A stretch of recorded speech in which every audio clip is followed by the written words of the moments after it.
பெரியவா சரணம். பெரியவா வானொலியின் மாலை நிகழ்ச்சிகள் ஆரம்பமாகின்றன. இன்றைய எமது நிகழ்ச்சிகள் நித்திய குரு பாதுகா பூஜா, ஸ்ரீ ரா கணபதி அவர்கள் எழுதிய புத்தகத்தின் ஒளிவடிவம், ஆன்மீக உரை, மகா பெரியவா மகிமை, உபன்யாசம். பெரியவா சரணம். பெரியவா சரணம். அடுத்த நிகழ்ச்சி நித்திய குரு பாதுகா பூஜை. शुक्लां भरदरं विष्णुं शशिवर्णं चतुर्भुजं प्रसन्नवदनं ध्यायेत् सर्वविघ्नोपशान्तये। ममोपात्त समस्त दुरितक्षयद्वारा श्री परमेश्वर प्रीत्यर्थं गुरुप्रसाद सिद्ध्यर्थं गुरुप्रीत्यर्थं गुरुपादपूजाम् अद्य करिष्ये। गुरुर्ब्रह्मा गुरुर्विष्णुर्गुरुर्देवो महेश्वरः गुरुः साक्षात् परब्रह्म तस्मै श्रीगुरवे नमः। अपारकरुणासिन्धुं ज्ञानदं शान्तरूपिणं श्रीचन्द्रशेखरगुरुं प्रणमामि मुदान्वहम्। सदाशिवसमारम्भां शङ्कराचार्यमध्यमाम् अस्मदाचार्यपर्यन्तां वन्दे गुरुपरम्पराम्. எல்லோரும் குருவை பெரிவாளை தியானம் பண்ணிண்டு அர்ச்சனை பண்ணுவோம். அஷ்டோத்திரம். பெரியவா அஷ்டோத்திரம் பல அஷ்டோத்திரங்கள் இருக்கு. அதுல எளிமையா சுலபமா எது இருக்கோ அதை நான் இப்ப சொல்றேன். எல்லோரும் இதை கேட்டுண்டே திருப்பி சொல்ல முடிஞ்சுவா சொல்லி சொல்லி பெரிவாளுக்கு பாதத்துல ஒவ்வொரு புஷ்பத்தை அர்ச்சனை பண்ணலாம். ओम श्री कांची कामकोटि पीठाधीश्वराय नमः. श्रीमत् चंद्रशेखरेन्द्र सरस्वती गुरुभ्यो नमः. संन्यासाश्रम शिखराय नमः. काषाय दंडधारिणे नमः. सर्वपीठापहारिणे नमः. स्वामिनाथ गुरवे नमः. करुणासागराय नमः. जगदाकर्षण शक्तिमते नमः. सर्वचराचर हृदयस्थाय नमः. ओम भक्त परिपालक श्रेष्ठाय नमः. धर्म परिपालकाय नमः. श्री जयेन्द्र सरस्वत्याचार्याय नमः. श्री विजयेन्द्र सरस्वती पूजिताय नमः. शिवशक्ति स्वरूपाय नमः. भक्ताभीष्ट प्रदायकाय नमः. ब्रह्मण्य पोषकाय नमः. ब्रह्म विष्णु शिवैक्य स्वरूपाय नमः. कांची क्षेत्रवासाय नमः. कैलाश शिखरवासाय नमः. स्वधर्म परिपोषकाय नमः. चातुर्वर्ण संरक्षकाय नमः. लोकरक्षण संकल्पाय नमः. ओम ब्रह्मनिष्ठापराय नमः. सर्वपापहराय नमः. धर्मरक्षक संतुष्टाय नमः. भक्तार्पितधन स्वीकर्त्रे नमः. सर्वोपनिषत् सारज्ञाय नमः. सर्वशास्त्रगम्याय नमः. सर्वलोक पितामहाय नमः. भक्ताभीष्ट प्रदायकाय नमः. ब्रह्मण्य पोषकाय नमः. नानाविध पुष्पार्चितपताय नमः. रुद्राक्ष क्रीडधारिणे नमः. भस्मोद्दोलित विग्रहाय नमः. सर्वज्ञाय नमः. सर्वचराचर व्यापकाय नमः. अनेक शिष्य परिपालकाय नमः. मनश्चाञ्चल्य निवर्तकाय नमः. अभयहस्ताय नमः. भयापहाय नमः. यज्ञपुरुषाय नमः. यज्ञानुष्ठान रुचिप्रदाय नमः. यज्ञसम्पन्नाय नमः. यज्ञसहायकाय नमः. यज्ञफलदाय नमः. यज्ञप्रियाय नमः. उपमानरहिताय नमः. स्फटिक तुलसी रुद्राक्ष हारधारिणे नमः. चातुर्वर्ण समदृष्टये नमः. ऋग्यजुस्साम अथर्वणादि चतुर्वेद संरक्षकाय नमः. दक्षिणामूर्तिस्वरूपाय नमः जाग्रत् स्वप्न सुषुप्ति अवस्थातीताय नमः कोटिसूर्यतुल्यतेजोमय शरीराय नमः साधुसङ्गसंरक्षकाय नमः अश्वगज गोपूजा निर्वर्तकाय नमः गुरुपादुकपूजातुरन्तराय नमः कनकाभिषिक्ताय नमः स्वर्णबिल्वदलपूजिताय नमः सर्वजीवमोक्षदाय नमः मूकवाक्ताननिपुणाय नमः नेत्रदीक्षादानाय नमः द्वादशलिङ्गस्थापकाय नमः गानरसप्रियाय नमः ब्रह्मज्ञानोपदेशकाय नमः सकलकलासिद्धिताय नमः चातुर्वर्ण्यपूजिताय नमः अनेकभाषासम्भाषण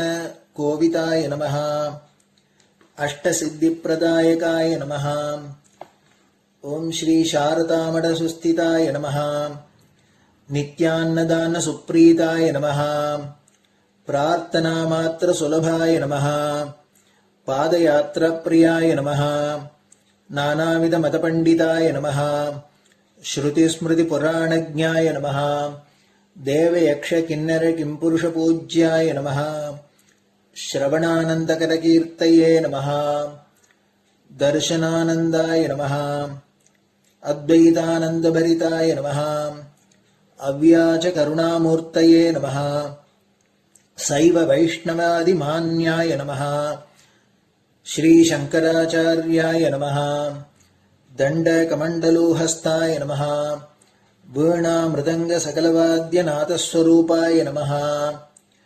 रामकथारसिकाय नमः वेदवेदाङ्ग आगमादिसकलकलासतस्प्रवर्तकाय नमः हृदयगुहाशयाय नमः शतरुद्रीयवर्णितस्वरूपाय नमः केदारेश्वरनाथाय नमः अविद्यानाशकाय नमः निष्कामकर्मोपदेशकाय नमः लघुभक्तिमार्गोपदेशकाय नमः लिङ्गस्वरूपाय नमः सालग्रामसूक्ष्मस्वरूपाय नमः कालड्यां शङ्करकीर्तिस्तम्भनिर्माणकर्त्रे नमः जितेन्द्रियाय नमः शरणागतवत्सलाय नमः श्रीशैलशिखरवासाय नमः डमरुकनादविनोदाय नमः वृषभारूढाय नमः दुर्मदनाशकाय नमः आभिचारिकदोषहर्त्रे नमः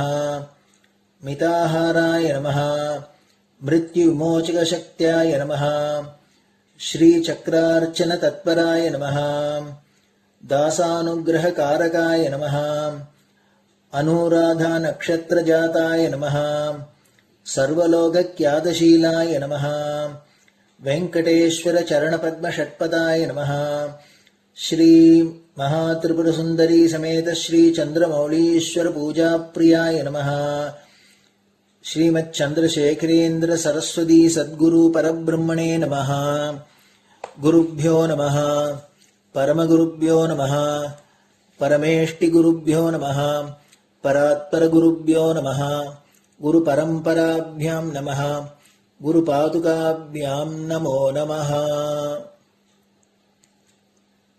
அடுத்தது ஊதுபத்தி இருந்தா அதை காமிச்சு தூபம், நெய் தீபம் இருந்தா காமிச்சு அதை நெய் தீபம் தீபம் காமிச்சுட்டு நைவேத்தியம் வெத்தலைப்பாக்கு பழம் இதுலேருந்து ஆரம்பிச்சு அவளுக்கு எது சௌரியமோ அதுபடி நைவேத்தியம் பண்ணலாம். அதுக்கு அடுத்தது கற்பூர ஹாரத்தி பண்ணி எல்லோரும் பிரதட்சிண நமஸ்காரம் பண்ணி பெரியவாள்கிட்ட பிரார்த்தனை பண்ணிண்டு எல்லோரும் க்ஷேமமா இருக்கணும், லோகம் பரம மங்களமா சௌக்கியமா இருக்கணும், எல்லோரும் வியாதி வெக்க இல்லாத ஆயுராரோக்கிய ஐஸ்வர்யத்தோட சாந்தம் அமைதியோட ஞான வைராக்கியத்தோட எல்லோரும் நல்லவர்களாயிருந்து நன்மையை அடையணும்னு பிரார்த்தனை பண்ணி இந்த பூஜையை தினம் செய்யலாம். குரு பிரம்மா குருர் விஷ்ணுர் குருர் தேவோ மகேஸ்வரः குரு சாட்சாத் பரபிரம்ம தஸ்மை ஸ்ரீ குரவே நமஹ. அபார கருணா சிந்தும் ஞானதம் சாந்தரூபிணம் ஸ்ரீ சந்திரசேகர குரும் பிரணமாமி முதான்வகம். சதாசிவசமாரம்பாம் சங்கராச்சாரிய மத்யமாம் அஸ்மதாச்சாரிய பர்யந்தாம் வந்தே குரு பரம்பராம். குரு பாத பூஜை நிறைவடைஞ்சது. பெரியவா சரணம். பெரியவா சரணம்.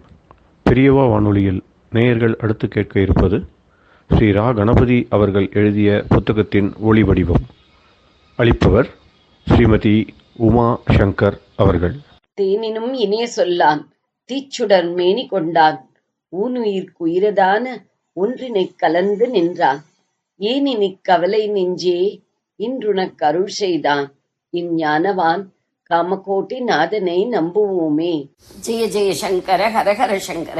மகா பெரியவாளின் உபன்யாசங்களை ரா கணபதி அண்ணா தெய்வத்தின் குரல் என்ற பெயரில் 7 பாகங்களாக தொகுத்து நமக்கு அளித்ததின் முதல் பாகத்தின் அடுத்த பகுதி காமாட்சியின் கருமை.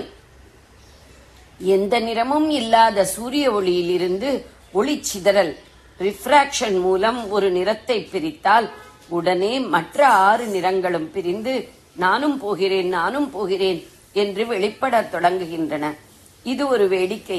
எல்லா வர்ணங்களும் சேர்ந்தால் வர்ணமே இல்லாமற் போகிறது. அந்த வர்ணமில்லாத ஒளியிலிருந்து ஒன்று குறைந்து பிரிந்தாலும் மற்ற வர்ணங்களும் நானும் போகிறேன் என்று பிரிந்து வெளிப்படுகின்றன. பிரம்மம் என்பது நிறமே இல்லாத சுத்த சூரிய ஒளி மாதிரி. அதில் காரியமே இல்லை. ஆனாலும் சகல காரியங்களுக்கும் ஆதாரமான சகல சக்திகளும் அதில்தான் உள்ளன. எல்லா நிறங்களும் சுத்த ஒளிக்குள் இருக்கிற மாதிரி காரியமில்லாத பிரம்மம் தன்னைத்தானே உணர்ந்து கொண்டதுதான் அதன் முதல் காரியம். இதுவே சாந்தமான பிரம்மத்தில் ஒரு சலனம்தான், ஒளிச்சிதறல் மாதிரி. இந்த ஒளிச்சிதறலில் முதலில் சிவப்பு பிரிகிறது. உதய காலத்தில் சுத்த சூரிய ஒளி முதலில் சிவப்பாகத்தானே வருகிறது. அருணோதயம் என்கிறோமே, அருண என்றாலே சிவப்புத்தான். இப்படி சுத்த பிரம்மம் சிவப்பாகி காரியத்துக்கு வருகிற போது பிரம்மம் அம்பாளாகிறது. காரியமற்ற பிரம்மம் காரியமயமான சக்தியாகிறது. காமேஸ்வரி தோன்றுகிறாள். பிரம்மத்துக்கு தன்னை அறிகிற ஆசை தோன்றியதல்லவா? இந்த ஆசையின் காமத்தின் வடிவமே காமேஸ்வரி. அவளே உலகத்தின் சிருஷ்டி, பரிபாலனம், சம்ஹாரம் எல்லாவற்றுக்கும் மூலம். உண்மையில் இந்த 3 தொழில்களும் மாயையில் உண்டானவைதான். மாயா சக்தியால் பிரம்மத்தை மறைத்து அதனிடத்தில் உலகம் என்ற கற்பனையை காட்டுகிறாள். இம்மாதிரி மாயா சக்தியால் பிரம்மத்தை மறைத்து பிரபஞ்சத்தை காட்டுவதை 4வது தொழிலாக திரோதானம் அல்லது திரோபவம் என்று சொல்லுவார்கள். படைத்தல், காத்தல், அழித்தல், மறைத்தல், இவற்றுக்கு மேலாக அனுக்கிரகம், அருள் என்கிற 5வது தொழிலும் இருக்கிறது. பக்தர்களை மாயையிலிருந்து விடுவித்து தன்மயமாக்கிக் கொள்ளுகிறாளே, அதுதான் அனுக்கிரகம். இப்படி 5 தொழிலை செய்வதால் அம்பாள் பஞ்சகிருத்திய பராயணா எனப்படுகிறாள். சிருஷ்டி செய்கிற பிரம்மா, பரிபாலிக்கிற விஷ்ணு, சம்ஹார ருத்ரன், மாயையின் அதிபதியான ஈஸ்வரன், இவர்களை 4 கால்களாக கொண்ட மஞ்சத்தில் சாட்சாத் பரபிரம்ம சக்தியான காமேஸ்வரி வீற்றிருக்கிறாள். பரபிரம்மமான காமேஸ்வரனின் இடப்புறத்தில் அனுக்கிரகமூர்த்தியாக அமர்ந்திருக்கிறாள்.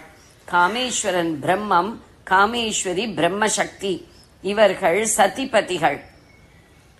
காமேஸ்வர காமேஸ்வரி என்கிற சிவப்பு பிரிந்தவுடன் மற்ற வர்ணங்களும் வெளியே ஓடி வர வேண்டுமல்லவா? இந்த நியாயப்படி செம்மஞ்சளான பிரம்மாவும் லக்ஷ்மியும் வெளிப்பட்டார்கள். நீலமான மகாவிஷ்ணுவும் பார்வதியும் ஆவிர்பவித்தார்கள். வெள்ளையான ருத்ரனும் சரஸ்வதியும் தோன்றிவிட்டார்கள். பிரம்மசக்தியிலிருந்து இரட்டையாக தோன்றிய இந்த 3 ஜோடியில் ஒவ்வொரு ஜோடியும் சகோதர சகோதரிகள். அதாவது பிரம்மாவும் லக்ஷ்மியும் உடன்பிறப்புகள், விஷ்ணுவும் பார்வதியும் உடன்பிறப்புகள், ருத்ரனும் சரஸ்வதியும் உடன்பிறப்புகள். பிரம்மாவுக்கும் லக்ஷ்மிக்கும் தங்க நிறம், தாமரை ஆசனம். பிரம்மம் ஜீவராசிகளை பெருக்கினார். லக்ஷ்மி அவர்களின் அனுபோகத்துக்கான ஐஸ்வர்யத்தை பெருக்கினாள். நீலமேக சியாமள வர்ணம் கொண்ட விஷ்ணுவும் பார்வதியும் இப்படியே உடன் பிறந்தவர்கள். பரிபாலனமும் மாயாவிலாசமும் முக்கியமாக இருக்கிற நிலை அது. சிவன் கோவில் வடக்கு பிரகாரத்தில் உள்ள துர்க்கையை பாருங்கள். அவள் பதியோடு இல்லாமல் தனித்து இருக்கிற அம்பாள். அவள் விஷ்ணு மாதிரியே சங்கு சக்கரம் வைத்துக் கொண்டிருப்பாள். நாராயணி, சியாமகிருஷ்ண சகோதரி என்றெல்லாம் இதனால்தான் பார்வதியை சொல்வது. சிவனும் சரஸ்வதியும் சகோதர சகோதரிகள். சிவன் கோவில் தெற்கு பிரகாரத்தில் துர்க்கைக்கு எதிர்வெட்டாக பத்னி சம்பந்தமின்றி, அதாவது பார்வதியின் கலப்பில்லாமல் தனித்து ஸ்வச்சமாக இருக்கிற தட்சிணாமூர்த்தியை பார்த்தால் அவர் சரஸ்வதியின் உடன்பிறப்பு என்று தெரியும். சரஸ்வதி மாதிரியே அவர் புஸ்தகமும் ஜபமாலையும் வைத்திருப்பார். இருவரும் ஞானமூர்த்திகள், இருவரும் வெளுப்பு. பிரம்மசக்தியிலிருந்து 3 ஜோடிகள் தோன்றியதற்கு காரணம் உண்டு. இவர்களுக்குள் ஒவ்வொரு ஆணும் ஒரு பெண்ணை மணந்தாக வேண்டும். 2 ஜோடி இருந்தால் பெண் கொடுத்து பெண் வாங்கினதாகும். அது யுக்தமில்லை. அதனால்தான் 3 சகோதர ஜோடிகள் பராசக்தியில் தோன்றின. பிரம்மா சிவனின் சகோதரியான சரஸ்வதியை மணந்தார். சிவன் மகாவிஷ்ணுவின் சகோதரியான பார்வதியை மணந்தார். மகாவிஷ்ணு பிரம்மாவின் சகோதரியான லக்ஷ்மியை மணந்தார். வெள்ளை என்பது சத்வகுணம், செம்மஞ்சள் ரஜோகுணம், நீலம் அல்லது கருப்பு தமோகுணம். பிரம்ம விஷ்ணு ருத்ரர்களை அப்படி அடியோடு தனித்தனியாக்கி முக்குணங்களாக பிரித்ததோடு நின்று விடாமல் சமரசத்தை காட்டவே அவர்களுடைய சக்திகளான சரஸ்வதி, லக்ஷ்மி, பார்வதி ஆகியோர் அவர்களது நிறங்களுக்கு மாறுபட்ட நிறமாக இருக்கிறார்கள். பராசக்தியேதான் இத்தனையுமாகி முத்தொழிலும் செய்கிறாள். இருந்தாலும் அவளை மாயை மாயை என்று 4ஆம் தொழிலான திரோதானத்தோடுதான் ரொம்பவும் இணைத்து பேசுகிறோம். மூக்க கவி சம்ஹார ருத்ரனின் சக்தியான பார்வதியின் கருநீல நிறத்தை சிவப்பு பராசக்தியின் வர்ணமாக சொல்கிறார். மாயையாக இருப்பவளும் மாயையை போக்கி 5ஆம் தொழிலான மோட்ச அனுகிரகத்தை செய்பவளுமான பராசக்தியே காமாட்சி என்று சொல்லி அந்த சிவப்பு காமாட்சியை ஓரொரு இடங்களில் கருப்பானவளாகவும் சியாமாவாகவும் வர்ணிக்கிறார். சியாமள வர்ணம் கொண்ட பார்வதியை சக்தியாக பெற்றே வெள்ளை சிவன் சம்ஹாரத்தில் இறங்குகிறார். அம்பாளையே சம்ஹாரமூர்த்தியாக சொல்கிற போதும் அவளை காளி என்கிறோம். காளி என்றாலே கருத்தவள் என்று அர்த்தம். அனுகிரகமூர்த்தியான காமாட்சியை ஏன் கருப்பானவளாகவும், அதாவது அழிக்கும் தொழில் செய்கிறவளாகவும் மூக்கர் சொன்னார்? வேலையெல்லாம் செய்கிறோம், பிறகு அலுத்து போய் தூங்குகிறோம். தூக்கம் தமசின் செயல். அங்கே ஒரே இருட்டு, கருப்புதான் இருக்கிறது. ஆனாலும் இந்த தூக்கத்தில்தான் மனுஷனுக்கு கொஞ்சமேனும் சாந்தி இருக்கிறது. நாளெல்லாம் அலைந்து திரிந்து கஷ்டப்படுகிற ஜீவராசிகளுக்கு ஆறுதலாக பராசக்தி அன்றன்றும் தூக்கத்தை வைத்து கொஞ்சம் அமைதி தருகிறாள். எனவே தமசிலேயே ரொம்பவும் அனுகிரகம் இருப்பதாக தெரிகிறது. சம்ஹாரம் என்பது பெரிய தூக்கம். தூக்கத்தில் எப்படி துக்க கலப்பே இல்லாத அமைதி நிலையில் இருக்கிறோமோ அப்படியே சம்ஹரிக்கப்பட்ட ஜீவன் மறுபடியும் ஜன்மா எடுக்கிற வரையில் நானாவித கர்ம அனுபவங்களின் சிக்கலில் இருந்து தப்பி அமைதியில் அமிழ்ந்திருக்கிறது. நமக்கு கர்மக்கட்டிலிருந்து தற்காலிகமாக விடுதலை தந்து விஸ்ராந்தி தரவே சம்ஹார தொழிலை புரிகிறார் சிவபெருமான். நான் கர்மா செய்கிறேன் என்ற அகங்காரத்தை இழந்துவிட்ட ஞானிகளே கர்மச்சூழலில் இருந்து நிரந்தரமாக தப்ப முடியும். ஆனால் பாபியும் கூட தற்காலிகமாகவேனும் இந்த கர்மானுபவ தொந்தரவிலிருந்து விடுபட்டு விஸ்ராந்தி பெறுவதற்கு பராசக்தி மகா கருணையுடன் சம்ஹாரத்தை அமைத்திருக்கிறாள். விஷ்ணுவின் பரமபக்தரான நம்மாழ்வார் முனியே, நான்முகனே, முக்கண்ணப்பா என்று மும்மூர்த்திகளையும் அழைக்கும் போது சம்ஹாரமூர்த்தியான ருத்ரனைத்தான் அப்பா போட்டு அருமையுடன் கூப்பிடுகிறார். பரம தயாளுவான ஒரு தகப்பனார் தப்பு செய்கிற குழந்தையையும், அட குழந்தையே, ரொம்ப அலைந்து திரிந்து களைத்து விட்டாயப்பா, கொஞ்சம் ஓய்வு எடுத்துக்கொள் என்று சொல்கிற மாதிரி பரமேஸ்வரன் சம்ஹார காலத்தில் நமக்கெல்லாம் ஓய்வு தந்து ஆறுதல் அருளுகிறான். இதையே முக்கண்ணப்பா என்று வாய்விட்டு கூப்பிட்டு காட்டுகிறார் ஆழ்வார். இப்படி சம்ஹரிக்கிற ருத்ரனின் சக்தியான பார்வதியின் நிறம்தான் கருப்பு. லோகத்தை விட்டால்தான் சஞ்சலங்களிலிருந்து விடுபட்டு மோட்சம் என்கிற நிரந்தர சாந்தியை பெற முடியும். சாந்தியோடு இருக்கிறோம் என்று உணர்ந்து அமைதியில் இருப்பதே சமாதி நிலை. என்றும் கலையாத சாஸ்வத நிலை அது. இதுவே பராசக்தியின் அனுக்கிரகம் என்கிற தொழிலால் அருளப்படும் நிலை. இதற்கு அடுத்த நிலை சாந்தியோடு இருக்கிறோம் என்ற பிரஜை இல்லாமலே அப்படி இருக்கிற தூக்க நிலை, சம்ஹார நிலை. எனவே அனுக்கிரகத்துக்கு அடுத்தபடியாக ஜீவராசிகளுக்கு மிகவும் ஹிதமான நிலை சம்ஹாரம்தான். பொது வழக்கிலும் நம்மை ஏன் பிரம்மா சிருஷ்டித்தார் என்று வருத்தத்தாலோ என்னவோ பிரம்மாவை விசேஷமாக வழிபடுவதே இல்லை. மகாவிஷ்ணுவுக்கு நிறைய வழிபாடு இருந்தாலும் ஜகத் பரிபாலகரான அவரை மனுஷலோகத்தோடு ரொம்பவும் சம்பந்தப்படுத்தி இருக்கிறது. ஸ்ரீ வைஷ்ணவர்கள் ஆசாமிகளை சுவாமி சுவாமி என்று பரஸ்பரம் கூப்பிட்டுக் கொண்டாலும் தங்கள் சுவாமியை பெருமாள் என்றே சொல்கிறார்கள். வேதத்தை பார்த்தாலும் விஷ்ணுபரமான மந்திரங்களுக்கு புருஷ சூக்தம் என்றே பெயர் இருக்கிறது. புருஷ என்றால் முப்புறங்களான ஸ்தூல சூக்ஷ்ம காரண சரீரங்களுக்கு உள்ளே இருக்கிற ஆத்மா என்பது தத்வார்த்தமானாலும் பொதுவில் புருஷ என்றால் மனுஷ்யன், ஆசாமி என்றே பொருள் கொள்கிறோம். பராசக்தியிடமிருந்து இந்த லோகமெல்லாம் எப்படி வந்தது என்பதைத்தான் புருஷ சூக்தம் சொல்கிறது. லோகத்தோடு மனுஷ்யனோடு இப்படி விஷ்ணுவுக்கு நெருக்கமான தொடர்பு காணப்படுகிறது. சம்ஹாரமூர்த்தியான சிவனே லோகத்தை விட்ட பின் இருக்கிற வைராக்கியத்துக்கு முக்கியமாக சொல்லப்படுகிறார்.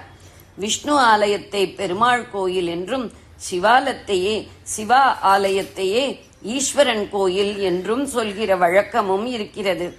விஷ்ணு தாழ்த்தி சிவன் உயர்த்தி என்பதற்காக இதை நான் சொல்லவில்லை.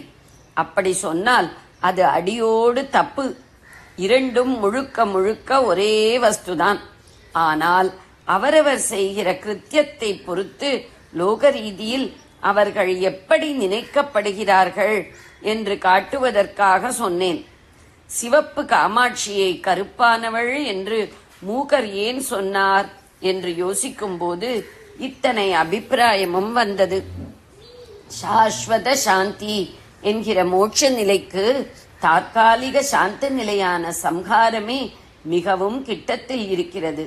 அதனால்தான் சம்ஹார சக்தியான பார்வதியின் கருப்பு வர்ணத்தையே மோட்சம் அனுகிரகிக்கும் காமேஸ்வரியின் வர்ணமாகவும் மூகர் கூறியிருக்கிறார் என்று சொல்ல வந்தேன். பரமஞானிக்கு அவர் சாஸ்வத சாந்தம் தருவது பெரிய கருணை இல்லை. பாபாத்மாவுக்கும் சம்ஹாரத்திலே தற்காலிக அனுமதி தருவதுதான் மகா கருணை என்று நினைத்து சம்ஹார சக்தியின் கருப்பு நிறத்தையே சிவப்பு காமாட்சியின் இன்னொரு நிறமாக ஸ்துதி செய்தார் போலிருக்கிறது. பராசக்தியின் சத்வகுணம் மகாவிஷ்ணுவாக உலகை பரிபாலிக்கிறது. அவளுடைய ரஜோகுணம் பிரம்மாவாக உலகை படைக்கிறது. அவளுடைய தமோகுணம் ருத்ரனாக லோகத்தை சம்ஹரிக்கிறது. இந்த சம்ஹாரத்தில் எந்த யோக்கியதையும் இல்லாத ஜீவர்களும் சாந்தி அனுபவிக்க அருள் செய்கிறாள். இதனால்தான் அவளது வர்ணத்தை சொல்லும்போது சம்ஹார சக்தியின் கருப்பை விசேஷித்து சொல்கிறார் மூக கவி. சத்வம் ரஜஸ் என்ற இரண்டை விட தமஸ் தாழ்ந்தது என்று ஒரு கோணத்தில் ஆங்கிள் தோன்றினாலும் இன்னொரு கோணத்தில் பார்த்தால் தமசே அனுக்கிரகம் என்ற பரம உச்சமான 5ஆம் தொழிலுக்கு கிட்டத்தில் இருப்பதால் தான் நிறமாலையில் கருப்பும் சிவப்பும் இரு வேறு கோடிகளில் இருந்தாலும் அம்பாள் விஷயத்தில் இந்த 2 வர்ணமுமே ரொம்ப கிட்டத்தட்ட இருப்பதாக மூகர் பாடியிருக்கிறார். ஜெய ஜெய சங்கர, ஹரஹர சங்கர. பெரியவா சரணம். இந்நிகழ்ச்சியின் அடுத்த பகுதி நாளை மாலை இதே நேரத்தில் ஒளிபரப்பாகும். பெரியவா சரணம். பெரியவா சரணம். பெரியவா வானொலியில் நேயர்கள் அடுத்து கேட்க இருப்பது திரு கவிக்கண்ணன் அவர்களின் ஆன்மீக உரை. பெரியவா சரணம். ராம் ராம். ஸ்ரீ குருப்யோ நம. ஜெய ஜெய சங்கர, ஹர ஹர சங்கர. பெரியவா வானொலி நேயர்கள் அனைவருக்கும், மகா பெரியவாவுடைய பக்தர்கள் அனைவருக்கும் அடியேன் கவிக்கண்ணனின் அன்பு கலந்த நல்வாழ்த்துக்கள். ராம் ராம். ஜெய ஜெய சங்கர, ஹர ஹர சங்கர. ஸ்ரீ குருப்யோ நம.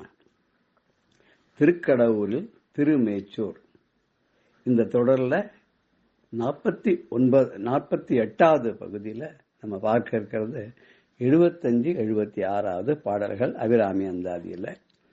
பாடலை முதலில் பார்த்து அதன் பிறகு பதம் பதமாக அதற்கு அர்த்தத்தை தெரிந்து கொண்டு, மேலும் லலிதா சகஸ்ரநாமத்திற்குரிய நாமாவளிகள், இந்த பாடல்கள் என்ன இருக்கின்றது என்பதையும் நம்ம பார்க்க இருக்கிறோம். தங்குவர் கற்பக தாருவின் நீழலில் தாயரின்றி மங்குவர் மண்ணில் வழுவா பிறவியை மால்வரையும் பொங்கு உவர் ஆழியும் ஈரேழ் புவனமும் பூத்த உந்தி கொங்கிவர் பூங்குழலாள் திருமேனி குறித்தவரே. இது 75வது பாடல். குறித்தேன் மனத்தில் நின் கோலம் எல்லாம் நின் குறிப்பறிந்து மறித்தேன் மரளி வருகின்ற நேர்வழி வண்டு கிண்டி வெறித்தேன் அவள் கொன்றை வேணி பிரான் ஒரு கூற்றை மெய்யில் பறித்தே குடி புகுதும் பஞ்சபாண பைரவியே. இது 76வது பாடல். இந்த 2 பாடல்களை நம்ம இப்ப பார்க்கறதுக்கு இருக்கோம்.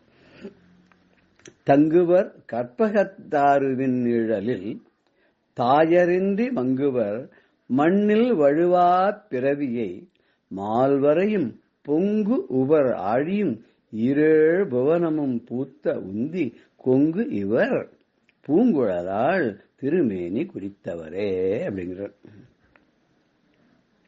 இந்த அம்பாள் இருக்காடே அபிராமவல்லி, அந்த அபிராமவல்லியினுடைய திருமேனியை குறித்தவர். இந்த அபிராமவல்லி அன்னையினுடைய அழகிய திருவுருவத்தை எப்போதும் தியானம் செய்யும் அடியார்கள்லாம் கற்பகத்தாருவின், தாருன மரம், கற்பகத்தாருன கற்ப விருட்சங்கள் நிறைந்த நிழலில் தங்குவர். நிழல்ங்கிறத நிழல், அதாவது தேவலோகத்தில் இருக்கக்கூடிய கற்ப விருட்சங்கள் அடைந்த அந்த பிரதேசத்துல தங்குவர்களாம்.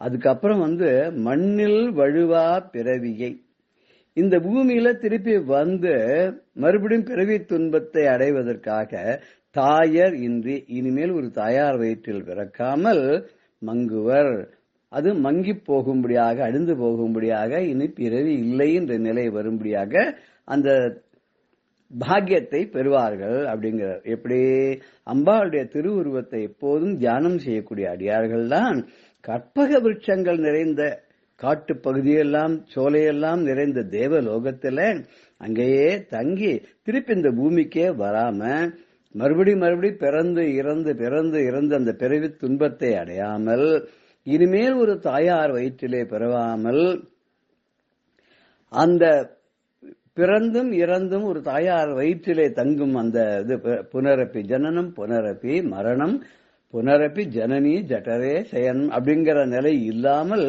அது அழிந்து போகும்படியாக, மங்கும்படியாக அந்த பேருருளை பெறுவார்கள் அப்படின்னா, அது யார் அந்த அம்பாள் அப்படின்றதுக்கு ஒரு அடையாளம் சொல்றார்.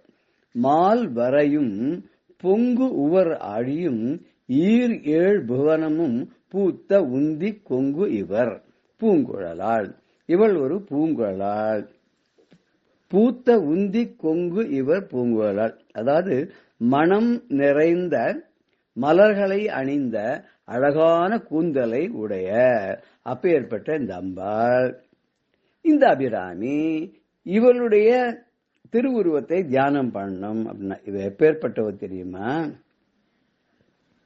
ஈரேழு புவனமும் பூத்த உந்தி. இவருடைய வயிறு இருக்க உதரத்துக்குள்ள 7 புவனமும் அதுக்குள்ள இருக்கான். மேல 7 கீழே 7ன்னு சொல்றோமோ இல்லையா, அது என்னன்னு நம்ம பார்க்க போறோம் இப்போ. அது மாத்திரம் இல்லையா, மால் வரையும் பெரிய 8 திசைகளிலும் உள்ள மலைகள். மால் வரையினாக்க பெரிய அப்படி அர்த்தம். திருமால் அப்படின்றது கூட நம்ம பார்த்தோம். திருன்னா அழகு செல்வங்களை எல்லாம் உடைய, மால் அப்படின்னா ரொம்ப பெரியவர்னு அர்த்தம். அதுதான் அவருக்கு திருமால்னு பேரு.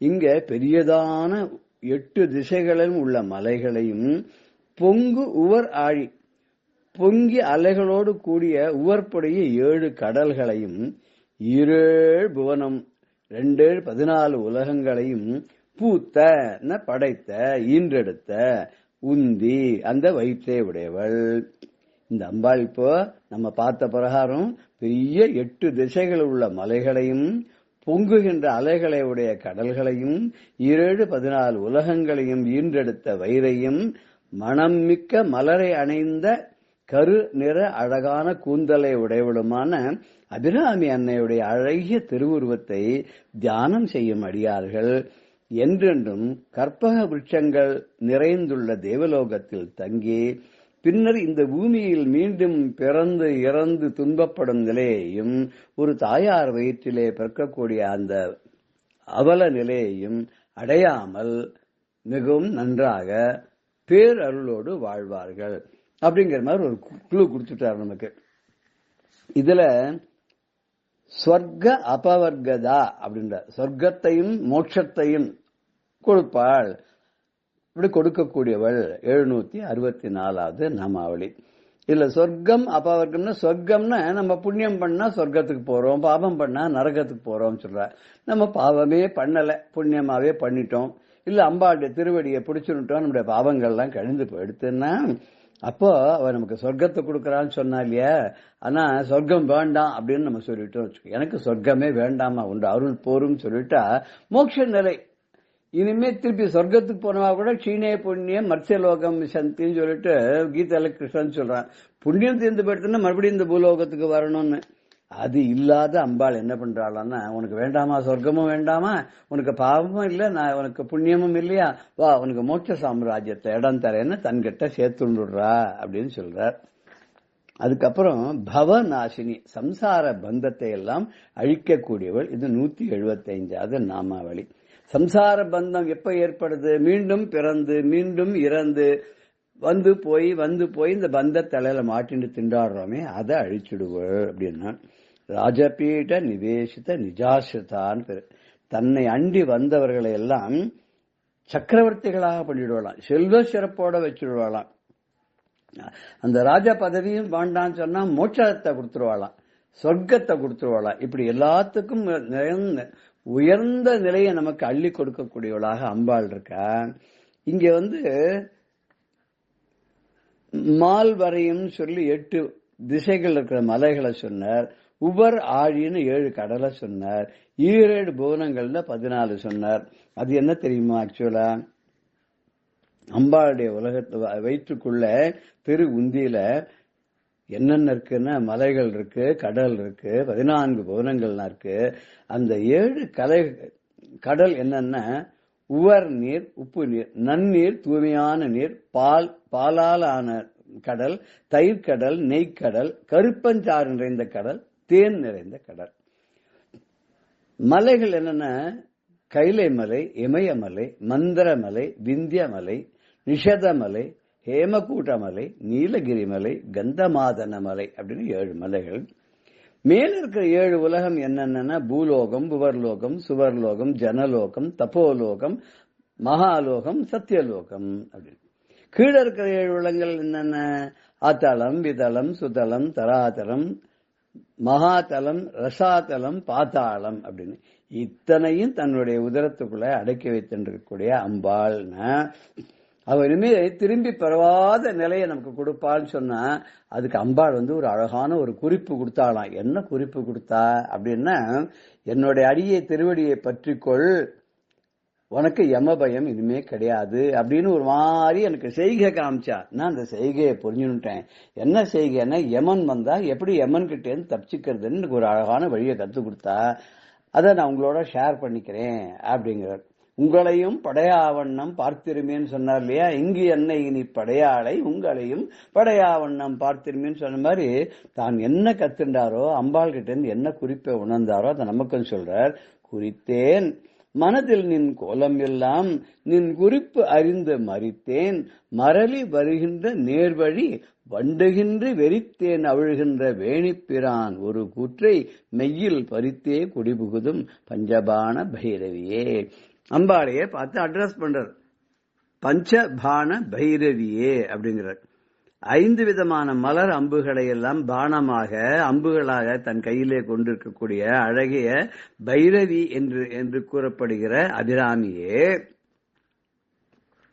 நின் கோலம் எல்லாம் உன்னுடைய அழகான திருமேனியினுடைய கேசாதி பாதாந்த அழகை எல்லாம் மனதில் குறித்தேன். நான் என்னுடைய மனசுக்குள்ள அழகா வரைந்து கொண்டேன், என்னுடைய உள்ளத்திலே குறிப்பெடுத்துக் கொண்டேன், பதித்து விட்டேன். என் மனசுல அப்படியே பிரிண்ட் மாதிரி பண்ணி வச்சுட்டேன். நின் குறிப்பறிந்து உன்னோட திருவுள குறிப்பை அறிந்ததுனால நீ கஞ்சாடையால காட்டுறது, செய்கையினால காட்டக்கூடிய அந்த எனக்கு நீ செய்கைகள் மூலமாக தெரிவிக்கக்கூடிய செய்தியை எல்லாம் நான் ஒன்றாக நன்றாக உணர்ந்து மரளி வருகின்ற நேர்வழி மறித்தேன்னர். யமன் வரக்கூடிய அந்த தங்கு தடை இல்லாத வழியை சாமர்த்தியமா நான் அடைச்சிட்டேன். உன்னோட அருள் இருந்ததுனாலையும் உன்னுடைய குறிப்பை உணர்ந்ததுனாலையும் நான் யமனுடைய வருகையை கூட தடுத்து விட்டேன். அம்பாளை பார்த்து சொல்றார். அப்படி எப்படி அட்ரஸ் பண்றாரு தெரியுமோ? வண்டு கிண்டி வெறித்தேன் அவிழ் கொன்றை வேணிப்பிரானர். வண்டு கிண்டின வண்டுகள் கிளறுகிறது. எப்படி தேவலோகத்தில் இருக்கக்கூடிய கைலாசத்தில் இருக்கக்கூடிய பரமேஸ்வரனுடைய கழுத்தில் இருக்கக்கூடிய மாலையில வண்டுகள் வருமான, பக்தர்கள் வண்டா மாறி அடியார்கள்லாம் வண்டா மாறி இங்க மொய்ச்சுன்னு இருப்பாராம். அவர் போட்டு இருக்க மாலையில் இருக்கக்கூடிய தேனை பருகிறதுக்காகவும் அவருடைய அருள் அமுதத்தை பருகுவதற்காகவும் அப்படி பண்ணுவாளாம். அதை பரமேஸ்வரன் அனுமதிக்கிறாராம், அம்பாளும் அனுமதிக்கிறாளாம். அப்படி வண்டு கிண்டி தேனீக்கள் கிளறுவதனால வெறித்தேன் மனம் பொருந்திய தேன். வெறின்னு இந்த இடத்துல மனம் பொருந்தியன்னு அர்த்தம், சுவை மிகுந்த. அந்த மனம் பொருந்திய தேன் அவிழ் அப்படின்னு ஒழுகிறதான். அதுல இருந்து வண்டு கலரினாலும் அந்த தேன்லாம் ஒழுகிறதான் அந்த பூலேருந்து. அதை அணிந்து கொண்டிருக்கக்கூடிய கொன்றை வேணி பிரான், அந்த கொன்றை மாலை அணிந்து கொண்டிருக்கக்கூடிய சடையை உடைய வேணின சடை ஜடாமுடி, அதை உடைய எம்பிரானாகிய சிவபெருமான் இருக்காரு. அவருடைய ஒரு கூற்றை மெய்யில் பறித்தேன்.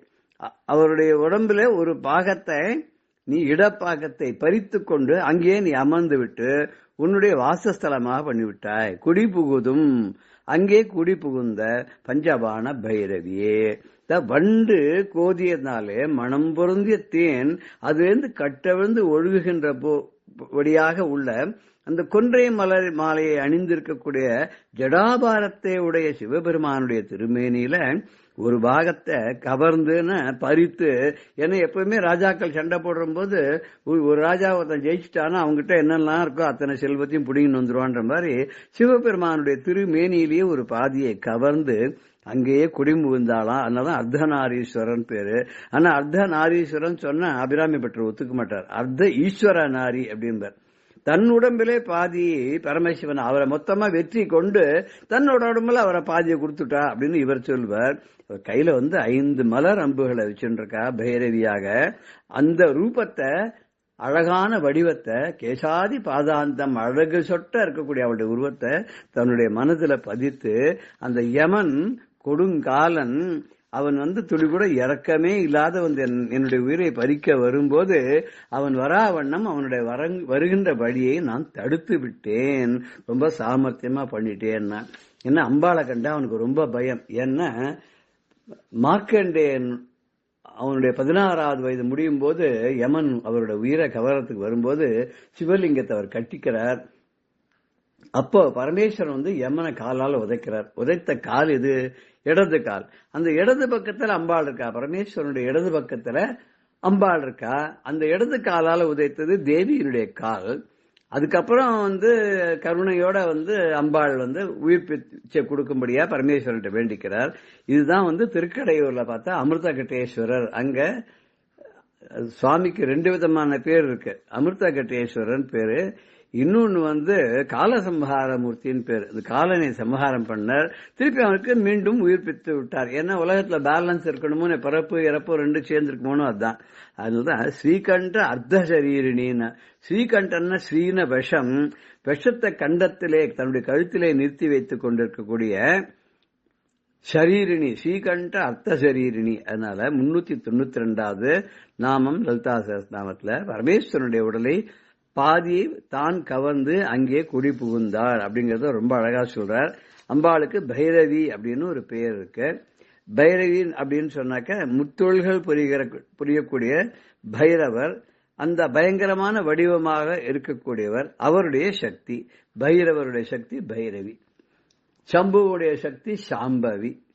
இது மாதிரி அம்பாளுடைய ரூபத்தை, லாபண்யத்தை ரொம்ப அழகா ரசித்து தன்னுடைய மனதிலே பதிய வைத்துக் கொண்டு யமனுடைய வரும் வழியை தடுத்து விட்டேன்னு அவர் சொல்றார். நம்மளோட அந்த ஒரு அழகான ஒரு குறிப்பை பகிர்ந்துக்கிறார். நாமளும் யம பயம் நீங்க இனி பிறவாதிருக்க, பிறந்தாலும் அவளுடைய திருவடி மலர்களை மறவாதிருக்க, என்றென்றும் அவளுடைய சாம்ராஜ்யத்தில் நமக்கு ஒரு இடம் கிடைக்க வேண்டும் என்று வேண்டிக் கொண்டு இன்றைய பகுதியை நாம நிறைவு செய்யலாம்.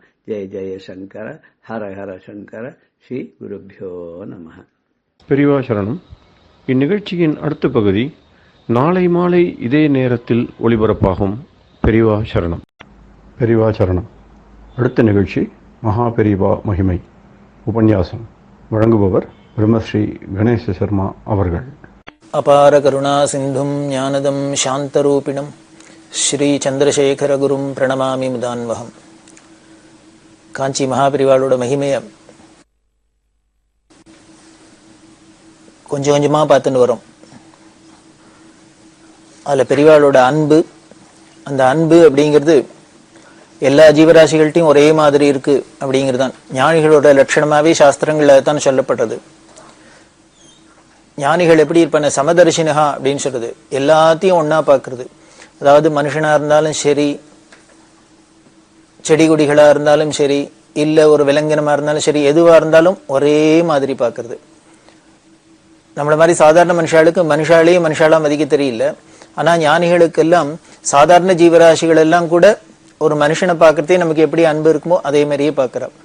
வள்ளலார் சொல்றாரு, வாடிய பயிரை பார்த்த போதெல்லாம் வாடினேன் அப்படின்னா, ஒரு சாதாரண ஆளு நம்மள மாதிரி ஒருத்தர் பசியில வாடுறதே அவளை பார்த்தா நமக்கு எவ்வளவு ஒரு ஈவிரக்கம் வருமோ, நம்ம மனசு எப்படி உருகுமோ, அதே மாதிரி ஒரு தண்ணி இல்லாத காஞ்சிருக்கிற பயிரை பார்த்தா கூட அவளுக்கு அதே பாவம் தான் வருது. இது ஞானிகளோட லட்சணமா இருக்கிறதுனால எல்லா ஜீவராசிகள்ட்டையும் அவ ஒரே மாதிரி அன்பை காமிக்கிறா. இந்த அன்பு அப்படிங்கிறதே ஒரே மாதிரி தான் இருக்கும். வள்ளுவர் கேட்கிற அன்பிற்கும் உண்டோ அடைக்கும் தாழ் அப்படிங்கிற, இவாள்கிட்ட தான் அன்பு காமிக்கலாம், இது இங்க அன்பு காமிக்கப்படாது, இப்பதான் காமிக்கலாம் அப்பதான் காமிக்கலாம் அப்படின்னு இதுக்கு எந்த ஒரு வித்தியாசமுமே கிடையாது. எப்ப பாரு யாரை பாரு எல்லா ஜீவராசிகள்ட்டும் ஒரே மாதிரி இருக்கும். அதுக்கு பேர் தான் நிஜமான அன்பு. காரண காரியம் இல்லாத எதிர்பார்க்காத ஒரு அன்பு. அந்த அன்பு தான் பெரியவா காமிக்கிறா. அதுல பசுவதை தடுப்பு சட்டம் அப்படின்னு ஒண்ணு கொண்டு வரணும் அப்படிங்கிறதுக்காக பல இயக்கங்கள்லாம் நாட்டுல நடந்திருந்தது. அதுக்கு பெரியவா ரொம்ப ஆதரவு கொடுத்தா.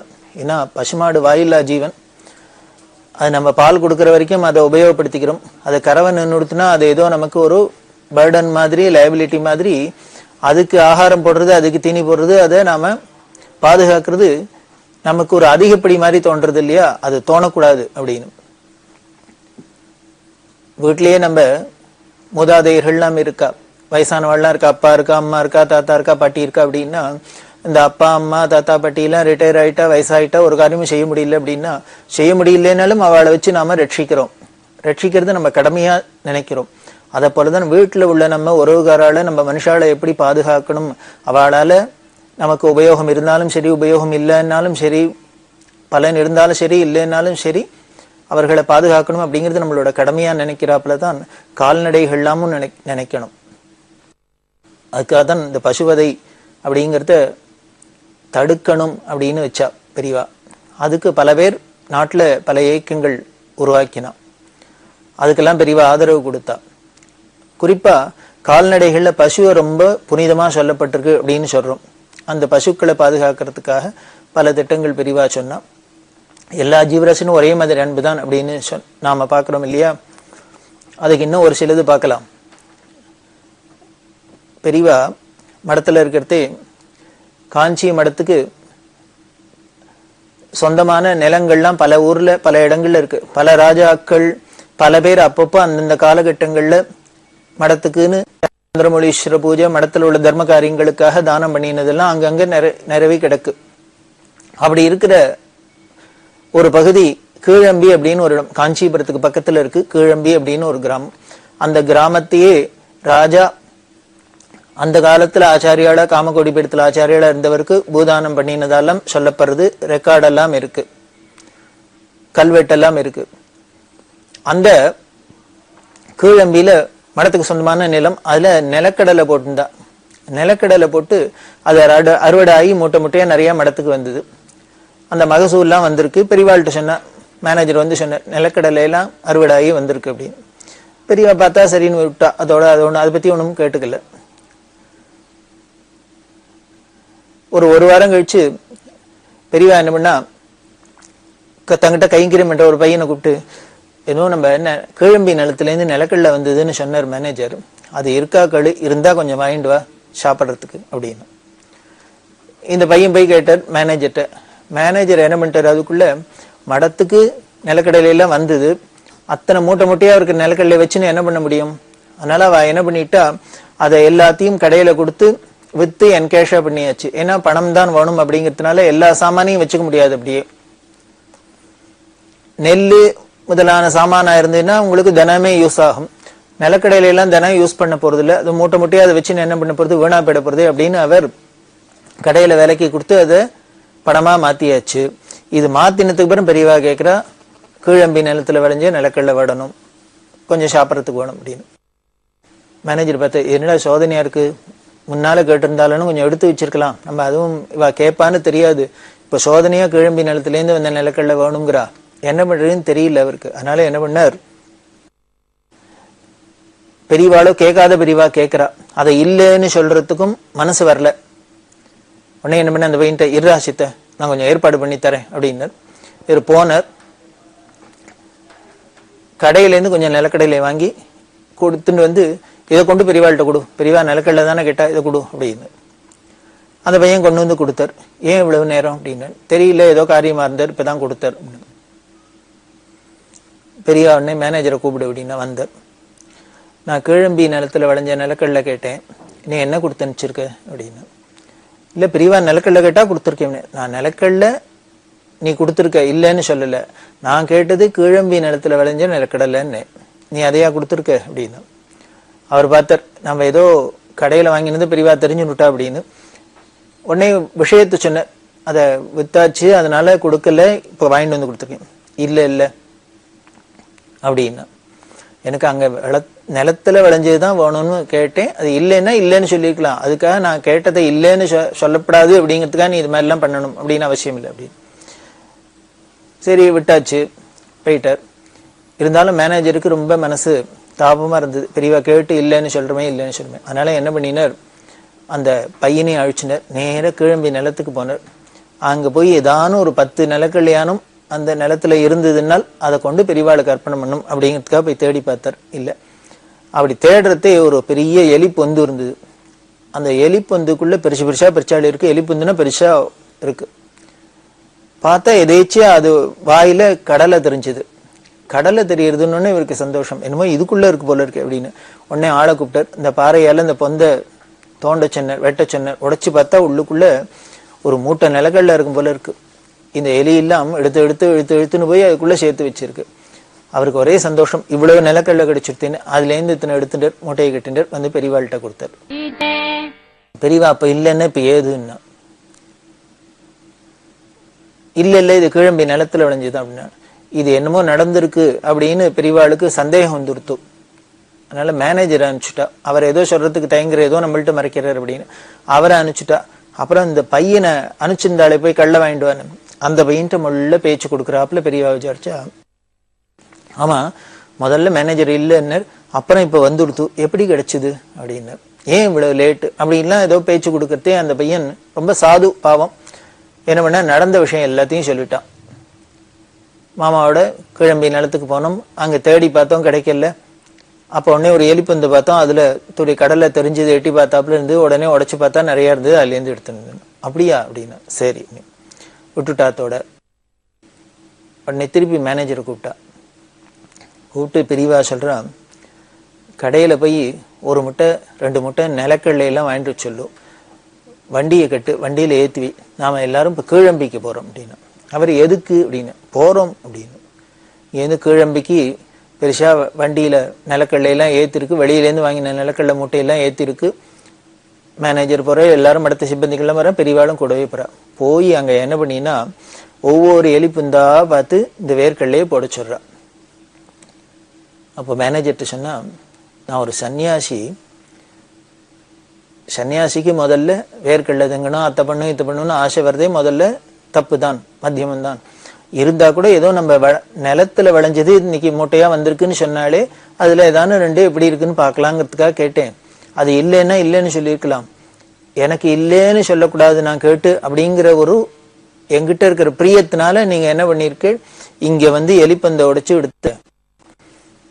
என்னோட ஆசிரமம் சன்னியாசாசிரமம், இதோட முதல் தர்மம் என்ன, நியதி என்ன அப்படின்னா, எல்லா ஜீவராசிகளுக்கும் எங்களால எந்தவித இடைஞ்சலும் இருக்கப்படாது, எந்த ஜீவராசிகளுக்கும் எங்களை பார்த்தா பயமே இருக்கப்படாது அப்படின்னு சாஸ்திரம் சொல்றது. அதான் மந்திரமா சொல்றோம்.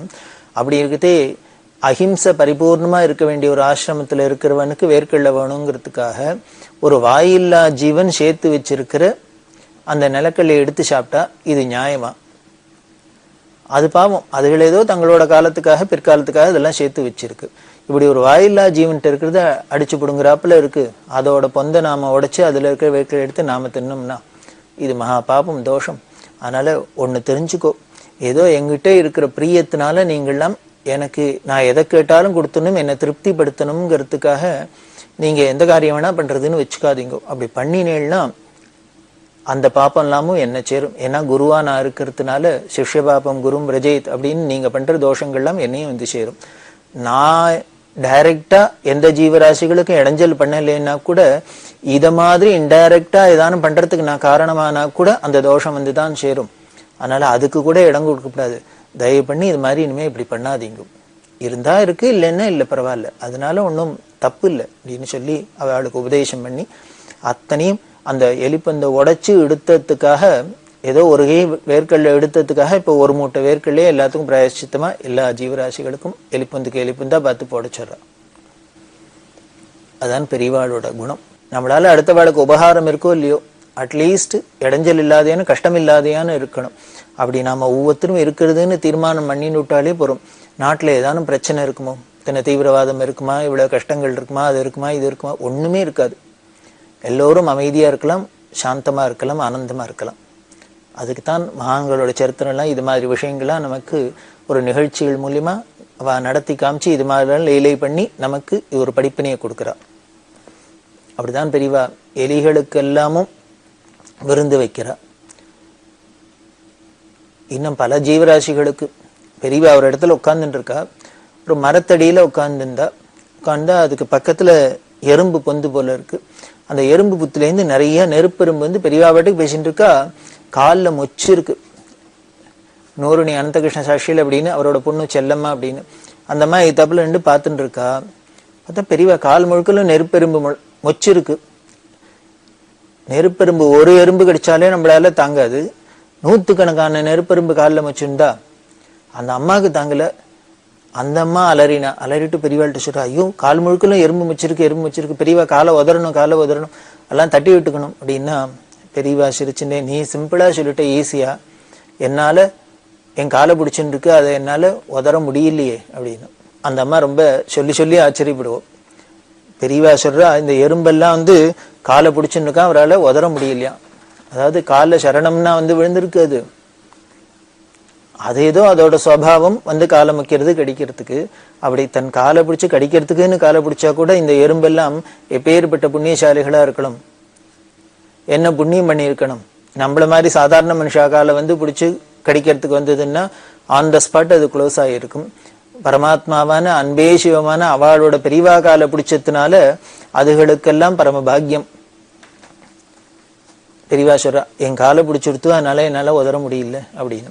ராமாயணத்திலேயும் ராமரை தானே சொல்ற, எல்லாம் எத்தனை ஜீவராசிகளுக்கு எல்லாருக்கும் சரணம் கொடுக்குற, அதுல என்ன சொல்ற, ஒரு பிரதிஜை மாதிரியே சொல்ற, என்ன ஒரு தரம் நீ தான் கதி அப்படின்னு என்கிட்ட வந்துட்டா போரும், அவளை கைவிட மாட்டேன், இது என்னோட விரதம் அப்படிங்கிற. சகிருதேவ பிரபன்னாய் அப்படிங்கிற ஒரு தரம் போரும் என்கிட்ட நீ தான்ப்பா கதி அப்படின்னு என்கிட்ட சரண்டர் ஆயிட்டா அவளை என்னால கைவிட முடியாது, இது என்னோட ஜென்ம விரதம் அப்படின்னு சொல்றாரு இல்லையா. அதே ராமச்சந்திரமூர்த்தியோட மறு அவதாரமான பெரியவாளும் இந்த எறும்பெல்லாம் கடிக்க வந்தா கூட ராமரானும் நீ சரணாகதின்னு வந்தா போறோம், ஒரு தரம் சரணாகதின்னு வந்துட்டாதான் காப்பாத்தேன்னு. இங்க பெரியவா அவதாரத்துல என்னென்ன அதையும் தாண்டி போயிடுத்து, அதை ஹிம்சை பண்ணணும் அப்படின்னு வந்தா கூட அதுக்கும் சரணாகதி கொடுத்து அதுக்கும் பாதுகாப்பு கொடுக்குற, அதுக்கும் அனுகிரகம் பண்றது அப்படிங்கிறது பெரியவாளோட ஸ்பெஷாலிட்டி. காரணம் என்ன, எறும்போட குணம் கடிக்கிறது தான், அது அதோட சுபாவம் இப்படிதான் இருக்கு. நமக்கு வேணா அது இடைஞ்சலா இருக்க வேண்டிய, கொசுன்னா கடிக்கத்தான் கடிக்கும், ஈன்னா மொக்கத்தான் மொக்கும், எறும்புனா கடிக்கத்தான் கடிக்கும். அதாவது ஒவ்வொருத்தருக்கும் ஒவ்வொரு ஜீவராசிகளுக்குன்னு ஒரு சுபாவம் ஈஸ்வர சிருஷ்டியில இருக்கு, அந்தந்த சுபாவப்படி அது நடந்துக்கிறது. அது நமக்கு பிடிச்சிருக்கு பிடிக்கல, சரிப்பட்டு வருது சரிப்படல அப்படிங்கிறதுதான் விஷயமா இருக்கு. நம்மளோட காரியம் கூட தான் பல பேருக்கு பிடிக்காத இருக்கலாம். நாம கொசுவிலையை கட்டின்டா கொசுக்களுக்கெல்லாம் பிடிக்காத இருக்கலாம், அதெல்லாம் நம்மளை சபிக்கலாம்.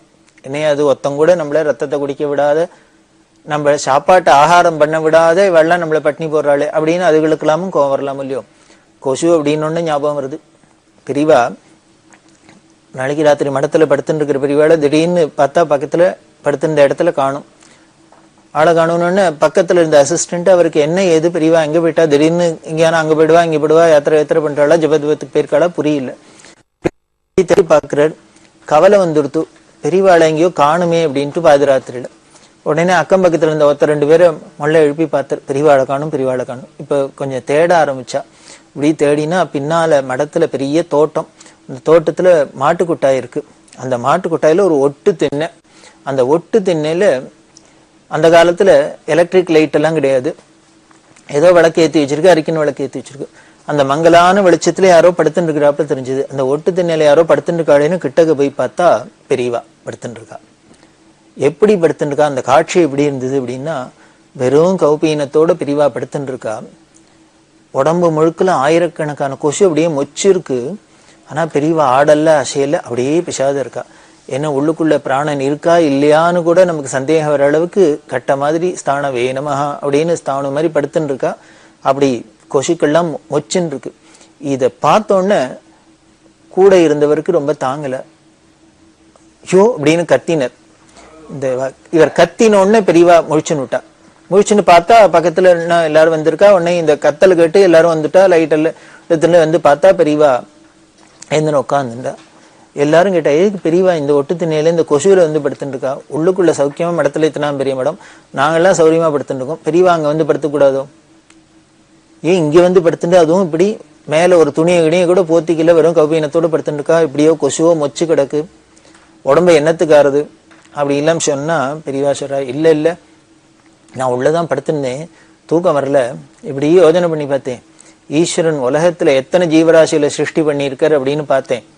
இப்படி பல ஜீவராசிகள், பிரம்மாலேருந்து ஆரம்பிச்சு புழு பூச்சியிலேருந்து எறும்புலேருந்து எத்தனையோ விதவிதமான ஜீவராசிகள் எல்லாம் இருக்கு. இத்தனை ஜீவராசிகளையும் படைச்ச பகவான் என்ன பண்ணா, அத்தனைக்கும் ஒரு ஆகாரத்தையும் படைச்சிருக்கு. ஏதானும் ஒரு பிராணிக்கு ஒரு ஜீவனுக்கு என்ன சாப்பிட்றதுன்னு புரியல, நமக்குன்னு ஒரு சாப்பாடு பகவான் படைக்கலையே அப்படின்னு சொல்றாப்புல இருக்கோ, இல்லை, எதுவா இருந்தாலும் எந்த ஜீவராசியா இருந்தாலும் அதுக்குன்னு ஒரு ஆகாரமும் இருக்கு. இப்ப மனுஷனுக்கெல்லாம் நெல்லு, பூமியில நெல்லு விளையிறது, மனுஷனுக்கெல்லாம் அதுல இருக்கிற அரிசியை எடுத்துக்கிறான் அப்படின்னா அதுல வர அந்த வைக்கெல்லாம் உடனே மாடெல்லாம் எடுத்துக்கிறது. இப்படி ஒண்ணுத்துக்கு ஒண்ணு ஏதோ ஒருத்தருக்கு வேண்டாங்கிறது இன்னொருத்தருக்கு வேணுமா இருக்கு, இன்னொருத்தருக்கு வேணுங்கிறது இன்னொருத்தருக்கு வேண்டாம இருக்கு. இத மாதிரி என்னெல்லாமோ ஒரு அழகான ஒரு ஏற்பாடுல ஈஸ்வரன் சிருஷ்டி பண்ணியிருக்காரு. இப்படி எல்லா ஜீவராசிகளுக்கும் ஆகாரத்தையும் சிருஷ்டி பண்ணிட்டார். ஆகாரத்தை சிருஷ்டி பண்ணினத்தினாலே எல்லா ஜீவராசிகளும் அன்னன்னைக்கு வயிறு ரொம்பறதுக்கு எப்படியானும் பாடுபட்டு சாப்பாட்டுக்கு ஏதோ சம்பாதிச்சு ஆகாரம் பண்ணிடுறது, வயிற்றை ரொப்பிக்கிறது உயிரை வளர்த்துக்கிறது. ஆனால் இப்படி ஒவ்வொரு ஜீவராசிக்கும் என்னென்ன சாப்பாடுன்னு பார்த்துட்டு இந்த கொசு ஞாபகம் வந்தது. இந்த கொசுவுக்கு என்ன ஆகாரம் படிச்சிருக்காரு பகவான் அப்படின்னு? ரத்தம் தான், மனுஷாளோட ரத்தம் தான். அது வேற ஒன்றும் சாப்பிட முடியாது. ஏதானும் வடை சாப்பிட முடியுமா, இட்லி சாப்பிட முடியுமா? ஒன்றும் சாப்பிட முடியாது. ரத்தத்தை தான் குடிக்கலாம். ஆனால் அதுக்கு ஆகாரமோ வேற ஒன்றும் ஆல்டர்னேட் ஒன்றும் கிடையாது. எல்லாருக்கும் ரத்தம் தான் இருக்கு, எல்லாரோட ரத்தம் தான் அதுக்கு ஆகாரம்னு. ஆனால் உலகத்துல எல்லாரும் என்ன பண்றான்னு இந்த கொசுவை தான் வஞ்சனை பண்றா. அதை மட்டும் சாப்பிட விடாத பட்டினி போடுறா. அத்தனை பேரும் ஒரு கொசுவலையை கட்டிண்டு இல்ல ஒரு தானம் மருந்து தடவிண்டு அத்தை பண்ணி இத்த பண்ணி வெத்தி வச்சுன்னு என்னமோ பண்ணி கொசு கடிக்கப்படாதுன்னு தான் எல்லாரும் ஜாக்கிரதை பண்ணிக்கிறாளே வழி அது கொசுவை கடிக்க விடாதுதான் எல்லாரும் துரத்துறாளே வழிய ஒத்தரானும் அது கடிச்சா கடிச்சிட்டு போறது, அது சுபாவம், அதுக்கு ஆகாரம் வேணும், அதனால ரத்தத்தை குடிக்கட்டும் அப்படின்னு விடமாட்டேங்கிறா. இதெல்லாம் எனக்கு யோஜனைக்கு வந்தது. அதனால பாவமா இருந்தது இந்த கொசுவை பார்த்தா. எல்லாருமே இது சாப்பிடப்படாதுன்னு விரட்டினா அது எங்கதான் போகும் சாப்பாட்டுக்கு? அதுக்கோ வேற ஆகாரமும் இல்லை. அதனால எனக்கு என்ன தோணித்து, சரி எல்லாரும் விரட்டுறவாள்லாம் விரட்டட்டும், நம்ம ரத்தத்தையானது என்ன சௌக்கியமா குடிக்கட்டும் அப்படிங்கிறதுக்காக இங்க வந்து படுத்துட்டேன். எந்த இடத்துல மாட்டுக்கொட்டாயில கொசு எல்லாம் ஜாஸ்தி இருக்குமோ அந்த இடத்துக்கு மெனக்கிட்டு வந்து படுத்துட்டு இருக்கா. அப்படி படுத்துட்ட பெரியவாளும் வெறும் கவுப்பீனத்தோட உடம்பு முழுக்களும் திறந்து இருந்தது. காரணம் என்னன்னு, அது உடம்புல எத்தனை இடத்த வேணாலும் அது கடிச்சுக்கிட்டும் அப்படின்னு விட்டுருக்கா போல இருக்கு. அப்படின்னா இதுக்கு மேல அன்பு, தயை, இரக்கம், எல்லா ஜீவராசிகள்ட்டையும் பரிவு அப்படிங்கிறதுக்கு உதாரணம் வேற ஏதானு காமிக்க முடியுமா? அப்படிதான் சமஸ்த ஜீவராசிகள்ட்டையும் ஒரே மாதிரி அன்பு, ஒரே பிரியம். இப்படி பல ஜீவராசிகளுக்கு பெரியவா அனுகிரகம் பண்றதை பார்க்கிறோம். ஏதோ நமக்கெல்லாம் தான் அனுகிரகம் பண்றதுக்காக இப்படி ஒரு அவதாரம் பண்ணி பெரியவா வந்திருக்கா அப்படின்னு இல்லை. எல்லா ஜீவராசிகளுக்கும் அனுகிரகம் பண்றதுக்கு தானே வந்திருக்கா. ஒரு தரம் இவ நடந்து போயின்னு இருக்கா, கிராமத்துல நடந்து போயின்னு இருக்கிறதே கூட வரவாள்லாம் ஒரு வாழே வந்துட்டு இருக்கா. அப்போ இந்த கிராமத்துல இருக்கிற இந்த தெரு நாய் அப்படின்னு சொல்றப்ப ஒரு 4-5 நாய் அங்க ஒரு குதிரை குட்டி ஒன்றும் மேயறதுக்காக வந்திருக்கு. இந்த குதிரை குட்டியை பார்த்தோன்னே இந்த நாயெல்லாம் போய் அதை குலைச்சுன்னு சூழ்ந்துன்னு கடிக்கிறதுக்கு போறது. இந்த குதிரை குட்டியா இருக்கிறதுனால பயப்படுறது. இந்த நாயெல்லாம் வந்து ஒரு 4 நாயா சேர்ந்துட்டு சூழ்ந்துன்னு அதை குலைக்க வரத்தையை பார்த்தா, கடிக்க வரத்தையை பார்த்தா அது பயப்படுறது. இப்படி இந்த குதிரை குட்டி மெரல இப்படி ஓடினா அங்க துரத்தின்னு வருது, அப்படி ஓடினா இங்க துரத்தின்னு வருது. இந்த நாய்கள்லாம் துரத்துறது பார்த்தா கூட வந்த ஒருத்தருக்கு பாவம் அன்பு அவருக்கு. இந்த குதிரை குட்டி இப்படி நாய்கள்கிட்ட மாட்டின்னு திண்டாடுறது அப்படின்னு இந்த குதிரையை காப்பாற்றணும் அப்படிங்கிறதுக்காக என்ன பண்ணார், ஒரு கல்லை எடுத்து நாய்கள் மேல அடிச்சார். நல்ல வேளை நாய் ஒன்றும் படல. இந்த கல்லு போய் விழுந்த சத்தத்தை கேட்டோன்னு பெரியவா திரும்பினா, யாரு நாய் அடிச்சா, கல் எடுத்து அடிச்சது அப்படின்னு. உடனே அடிச்சவர் வந்து நான் தான் அடிச்சேன் அப்படின்னு. ஏன் அடிச்சேன் அப்படின்னு. இல்ல அந்த வாயில்லா ஜீவன் இந்த குதிரையை போய் இந்த நாயெல்லாம் இப்படி பண்றது, சிரமப்படுத்துறது, அதனால இந்த குதிரை தப்பிச்சுக்கிடுவேங்கிறதுக்காக அடிச்சேன் அப்படின்னு. உடனே பெரியவா சொல்றா, நல்ல கதையா இருக்கு. குதிரை வாயில்லா ஜீவன்னா நாயெல்லாம் மட்டும் வாயில்லா ஜீவனா? நீ குதிரைய நாய் கடிச்சுட போறதேங்கிறதுக்காக நீ காப்பாத்தணுங்கிறதுக்காக நாயெல்லாம் கல்லால் அடிச்சா, இப்ப குதிரை தப்பிச்சா பரவாயில்ல, அடி வாங்காத இருக்கணும், கடிபடாத இருக்கணும், ஆனா நாயெல்லாம் மட்டும் அடிபட்டு ரத்தம் வந்தா பரவாயில்லையா, அது சிரமம் இல்லையா அப்படின்னு அவர் பார்த்தார். இல்ல அதை விரட்டுறதுக்கு என்ன வழி, வேற வழி தெரியல, அதனால பண்ணேன் அப்படின்னு. நான் சொல்றேன் வழி அப்படின்ட்டு என்ன பண்றா, இப்ப வர வழியில கடையெல்லாம் பார்த்தியலும் அங்க பிஸ்கெட் ஏதான் இருந்தா எடுத்துட்டு வா, வாங்கிட்டு வா அப்படின்னா. ஒரு 2-3 பேக்கெட் பிஸ்கெட் வாங்கிட்டு வச்சுன்னா, வாங்கிட்டு வந்தா நீ அந்த பக்கமா போ, நாயெல்லாம் ரோட்ல இந்த பக்கம் இருக்கிறது, அந்த பக்கம் போ, இந்த நாயெல்லாம் பாக்குறாப்புல நீ இந்த பிஸ்கெட்டை பிரிச்சு போடும், கீழே போடும், போட்டா நாயோட குணம் தானே ஓடி வந்துடும் அப்படின்னு. அதே மாதிரியே ஒரு 2 பேக்கெட் பிஸ்கெட் வாங்கிட்டு வந்து எல்லாத்தையும் அப்படி பிரிச்சு போட்டாரோ இல்லையோ, சொச்சோன்னு நாயெல்லாம் ஓடி வந்துடுத்து. அந்த குதிரையை விட்டுது எல்லாம் நேரம் இங்க வந்துடுத்து இந்த பிஸ்கெட்டை திங்க. இந்த நாயெல்லாம் இந்த பக்கம் ஓடி வந்தோடனே குதிரை தப்பிச்சேயம் போச்சுன்னு ஓடியே போயிடுத்து. இப்ப பெரியவாசுரா பத்தியா, கல்லை எடுத்து அடிச்சு நாய்க்கு அடிபட்டுன்னு குதிரை தப்பிக்கிறத விட இது மாதிரி பிஸ்கெட் வாங்கி போட்டு ஏதானு பண்ணியிருந்தீங்கன்னா இப்ப நாய்க்கும் பாதகம் இல்லாத இருக்கு, குதிரைக்கும் பாதகம் இல்லாத இருக்கு, 2 ஜீவராசிகளும் ஒரு கஷ்டமும் இல்லாத இருக்கு இல்லையா, இப்படி பண்ணலாமோ இல்லையோ அப்படின்னு. அந்த பக்தருக்கு ரொம்ப கண்ணில் தண்ணி வந்துடுத்து. பெரியவாளை நமஸ்காரம் பண்ணு, வாஸ்தவம் தான், இப்படிதான் பண்ணணும். நாம என்னமோ யாருக்கோ ஒருத்தருக்கு நல்லது பண்றோம் அப்படின்னு நினைச்சுன்னா அதனால இன்னொருத்தருக்கு என்ன கெடுதல் வரும்ங்கிறது கவனம் இல்லாத இருக்கும். பெரியவாள்கிட்டேருந்து இப்படி கத்துனேன். பெரியவா மாதிரி ஞானிகளால தான் யாருக்குமே ஒரு இடைஞ்சல் இல்லாத எல்லாருக்கும் நல்லதை பண்ண முடியும் அப்படின்னா நமாமி பகவத்பாத சங்கரம் லோக சங்கரம் அப்படின்னு சொல்லியிருக்கேன். உலகம் முழுக்கல எல்லாருக்கும் நல்லது பண்றதுக்குன்னே ஒரு சங்கர அவதாரம் இல்லையா? அப்பேற்பட்ட பெரியவா அப்படின்னு சொல்லி அவர் இன்னுமே இப்படி பண்றதுக்கு கத்துக்கிறேன் அப்படின்னு. இதுல இருந்தெல்லாம் நமக்கும் பாடம் கத்துக்கிறோம். நம்ம பண்ற காரியங்கள்னால எல்லாருக்கும் நல்லதாவே இருக்கணும், அட்லீஸ்ட் யாருக்கும் இடைஞ்சல் இல்லாதையான இருக்கட்டும் அப்படிங்கிறத நாம ஒரு பாடமா எடுத்துட்டு மேற்கொண்டு பார்க்கலாம். பெரியவா சரணம். இந்த நிகழ்ச்சியின் அடுத்த பகுதி எதிர்வரும் திங்கட்கிழமை அன்று இதே நேரத்தில் ஒளிபரப்பாகும். பெரியவா சரணம். பெரியவா சரணம். அடுத்த நிகழ்ச்சி திருவாசக இன்னிசை. வழங்குபவர் ஸ்ரீ சத்குருநாத தேசிகர் அவர்கள். பெரியவா சரணம். திருச்சிற்றம்பலம். புணர்ச்சி 10. சுடர் பொற்குன்றை தோளா முத்தை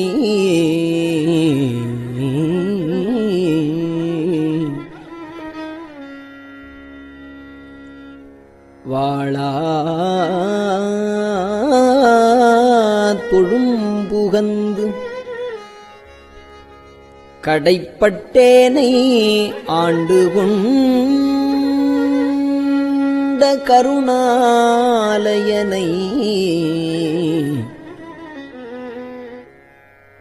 கருமால் பிரமன் தடைப்பட்டின்னும்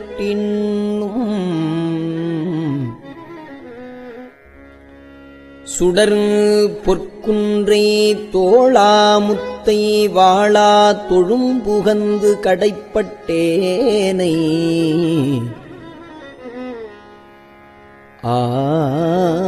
ஆண்டு கொண்ட கருணாலயனை கருமால் பிரமன் தடைப்பட்டு இன்னும் சாராமாட்டா தன்னை தந்த என் ஆரமுதை புடைப்பட்டு இருப்பது என்று கொல்லோ என் பொல்லாமணியை புணர்ந்தே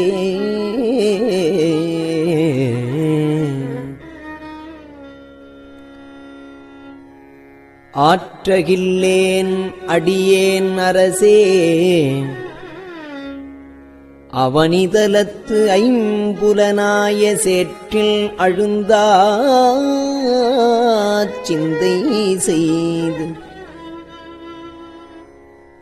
சிவன் எம்பெருமான் என்று ஏத்தி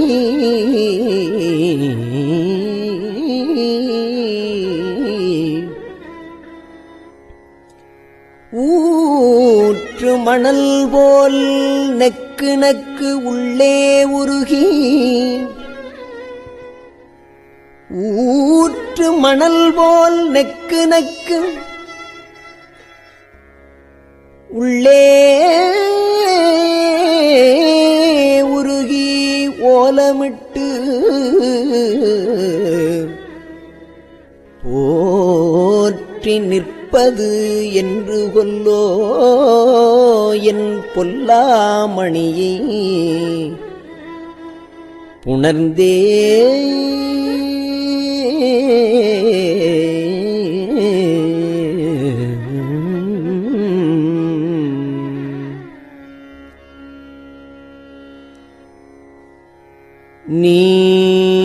நீண்டமாலும் அயனும் வெறுவ நீண்ட நெருப்பை விருப்பிலேனை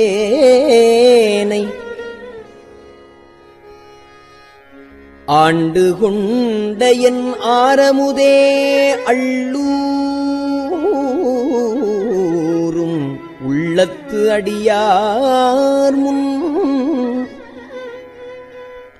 வேண்டும் தனையும் வாய்விட்டு அலறி விரையாறு மலர் தூவி பூண்டு கிடப்பது என்று கொல்லோ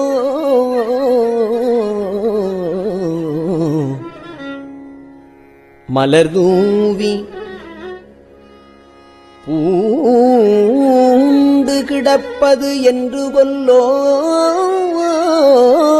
என் பொல்லாமணியை புணர்ந்தே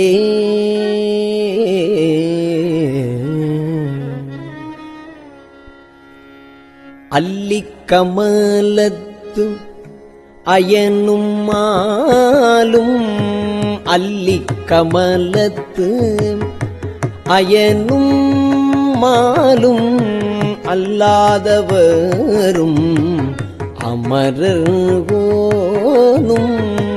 அல்லிக்கமலத்து அயனும் மாலும் அல்லாதவரும் அமரர்கோனும் அல்லிக்கமலத்து அயனும் மாலும் அல்லாதவரும்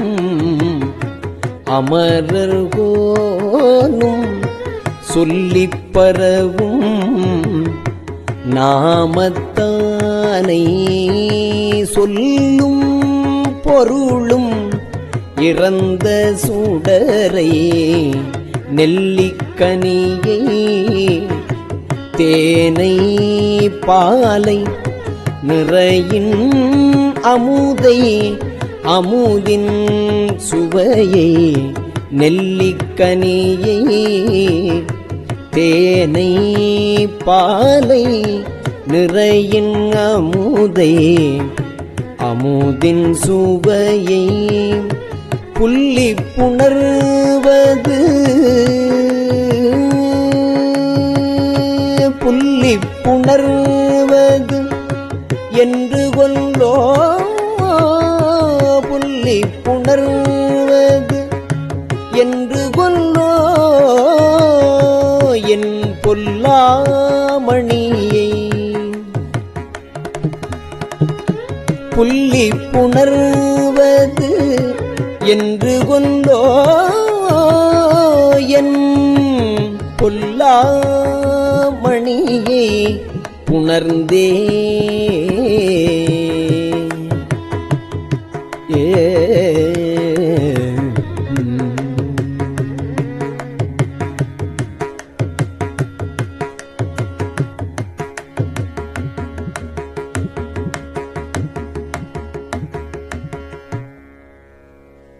திகழத் திகழும் அடியும் முடியும் காண்பான்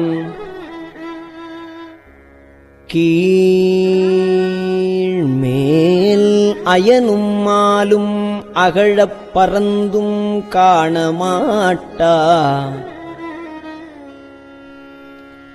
அம்மான் இம்மாநில முழுதும் நிகழ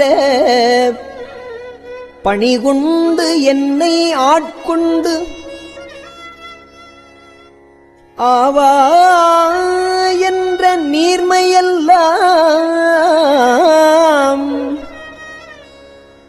புகழப் பெறுவது என்று கொல்லோ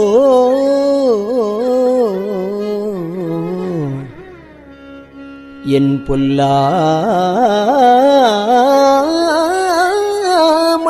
பொல்லாமணியை புகழப் பெறுவது என்று கொல்லோ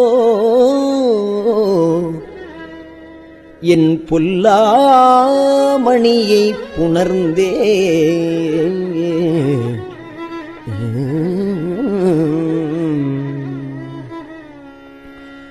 பரிந்து வந்து பரமானந்தம்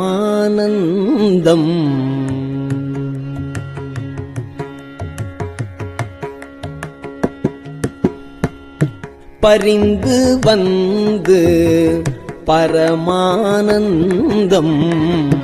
பண்டே அடியேற்கு அருள் செய்ய பரிந்து வந்து பரமானந்தம் பண்டே அடியேற்கு அருள் செய்ய பிரிந்து போந்து பெருமாநிலத்தில் அருமாலுற்றேன் என்று என்று சொரிந்த கண்ணீர் சொரிய உள்நீர் உரோமம் சிலிர்ப்ப உகந்து அன்பாய் புரிந்து நிற்பது என்று கொல்லோ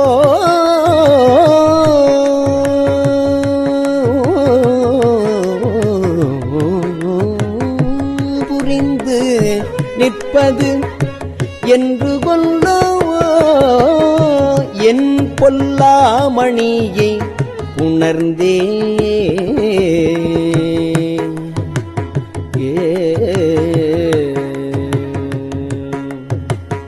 நினைய பிறருக்கு அரிய நெருப்பை நீரை காலை நிலனை விசும்பை தனை ஒப்பாரை இல்லா தனியை நோக்கி தழைத்து தழுத்த கண்டம் கனைய கண்ணீர் அருவி பாய கையும் கூப்பி கடிமலரால் புனையப் பெறுவது என்று கொல்லோ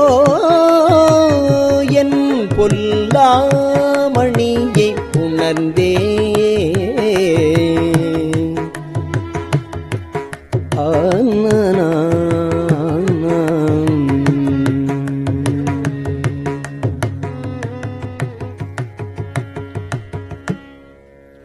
நெக்கு நெக்கு உள் உருகி உருகி நின்றும் இருந்தும் கிடந்தும் எழுந்தும்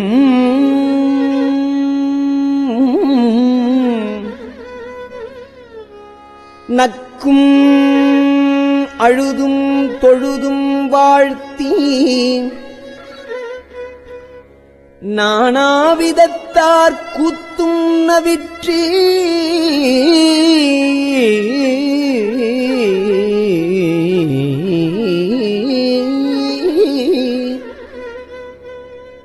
செக்கர் போலும் திருமேனி திகழ நோக்கி சிலிர் சிலிர்த்து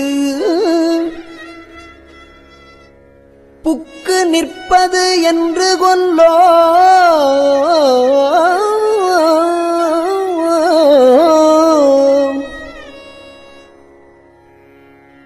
செக்கர் போலும் திருமேனி திகழ நோக்கி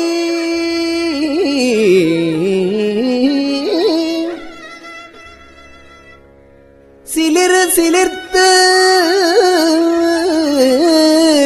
புக்கு நிற்பது என்று கொல்லோ என் பொல்லாமணியை புணர்ந்தே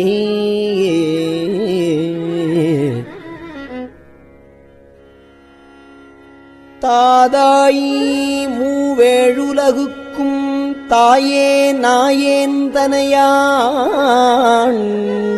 பேதாய் பிறவிப் பிணிக்கோர் மருந்தே பெருந்தேன் பில்க எப்போதும் மேதாமணியே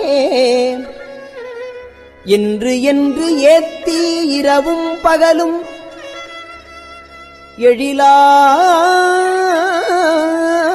எழிலார் பாதப்போது ஆய்ந்து அணைவது என்று கொல்லோ என் பொல்லாமணியை புணர்ந்தே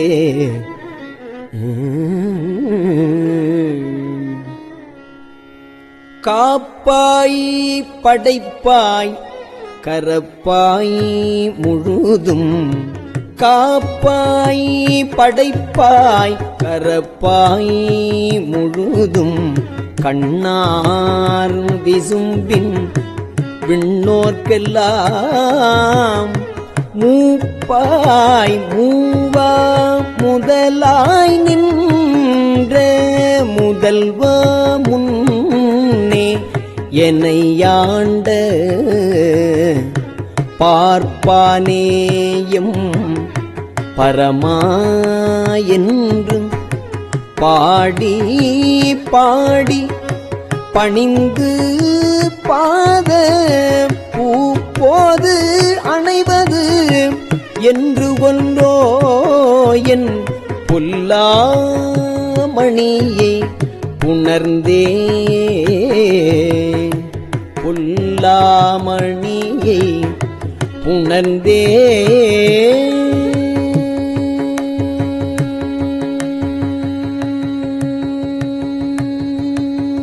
திருச்சிற்றம்பலம்.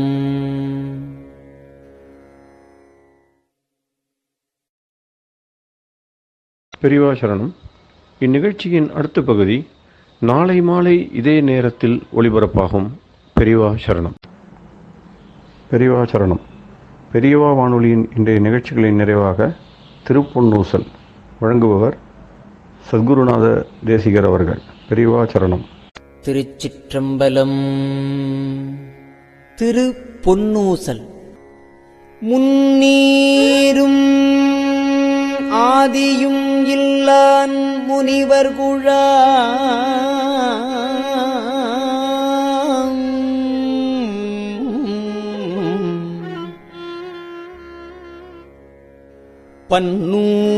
பன்னூறு கோடி இமையோர்கள் தாம் நிற்ப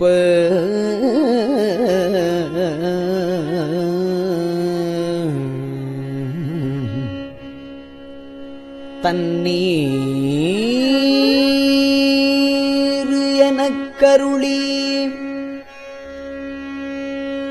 தன் கருணை வெள்ளத்து மன்னூர மன்னுமணி உத்தர கோசமங்கை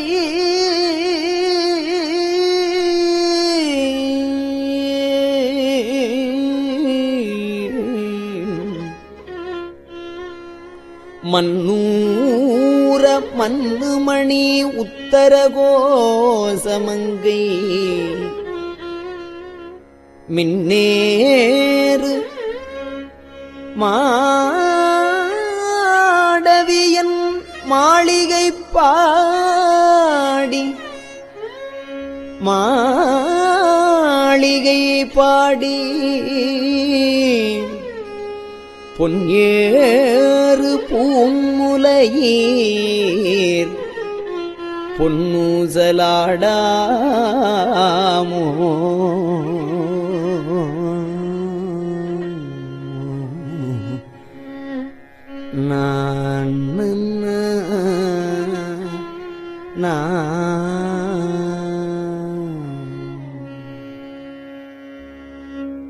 திருச்சிற்றம்பலம்.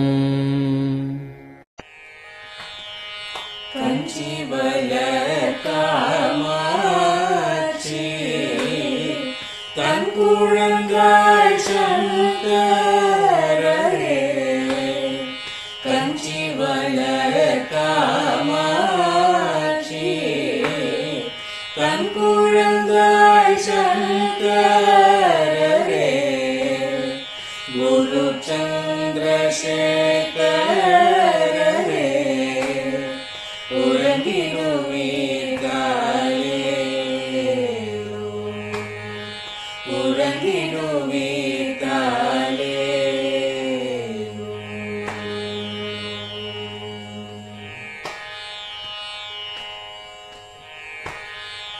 ஆதிகுரு சங்கரராய் அன்றொரு நாள் வந்த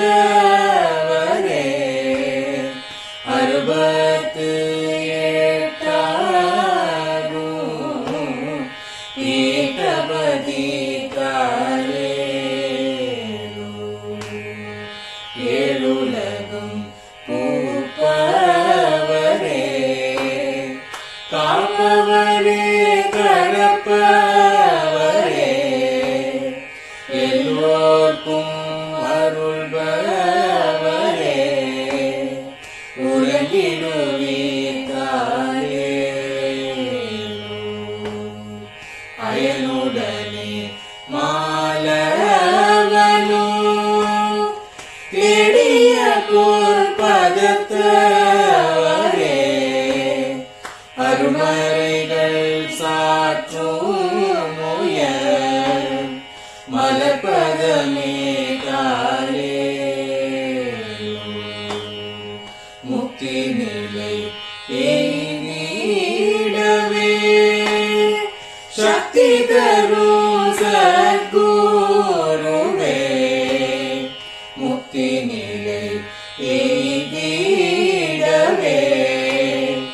சக்தி தரும் சத்குருவே நித்தமெங்கள் நாவீசையில் நித்திரை கொள்தாயே நித்தமெங்கள் நாவீசையில் நித்திரை கொள்தாயே நித்தமெங்கள் நாவீசையில் நித்திரை கொள்தாயே